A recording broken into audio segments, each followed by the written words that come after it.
revise chapter 2 of geography. Let us start. The name of the chapter is Inside Our Earth. In this chapter we have discussed the different layers of the earth. So here we have discussed the crust, mantle and core. Crust, the uppermost layer of the earth, and core is the innermost layer of the earth. Then we have discussed here some of the uh, points which we can prepare for one mark question. The deepest mine in the world, that is in South Africa, and it is 4 kilometer deep. And one more question, the second part, that to reach the center of the earth, you have to dig a hole 6,000 kilometer deep on the ocean floor, and it is not possible. Okay, so then after we have discussed and this one also, see, the crust forms only 1% of the volume of the earth, 84% consists of mantle, and 15% makes the core, and the radius of the earth is 6,371 kilometer. Then we have discussed about the word origin. Igneous, Latin word ignis means fire. Sedimentary, Latin word sedimentum meaning settle down. Then metamorphic, Greek word metamorphos meaning change of form. Then fossils, the remains of the dead plants and animals trapped in the layers of rocks are called fossils. So here we have discussed about the three layers of the earth, then after rocks and minerals. So here we have discussed about that any natural mass of mineral matter that makes up the earth crust, it is called a rock. So rocks can be of different size, different color and different texture. So the rocks, these are of three types: igneous rocks, sedimentary rocks and metamorphic rocks. So igneous rocks are called primary rocks also. So there are two types of igneous rocks. When the volcano erupts, so the lava, that is actually a red molten magma coming out from the interior of the earth on its surface.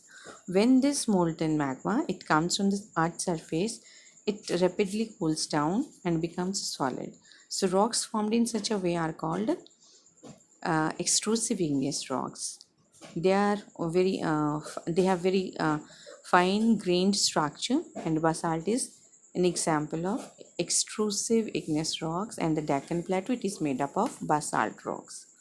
And sometimes the molten magma, it cools down deep inside the earth crust, and there it becomes solid, and the rocks formed in that way are called intrusive igneous rocks. Since they cool down slowly, they have some coarse grains or larger grains. So granite is an example of such a rock. Then when the rocks roll down, crack and hit each other, and broken down into small fragments or small pieces, these smaller pieces are called sediments, and these sediments are transported and deposited by water, wind, etc. These sediments are compressed and hardened into layers, and the rocks formed in such a way are called sedimentary rocks. So sandstone is made from grains of sand.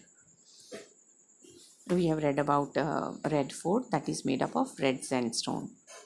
So sandstone is made up of the grains of sand.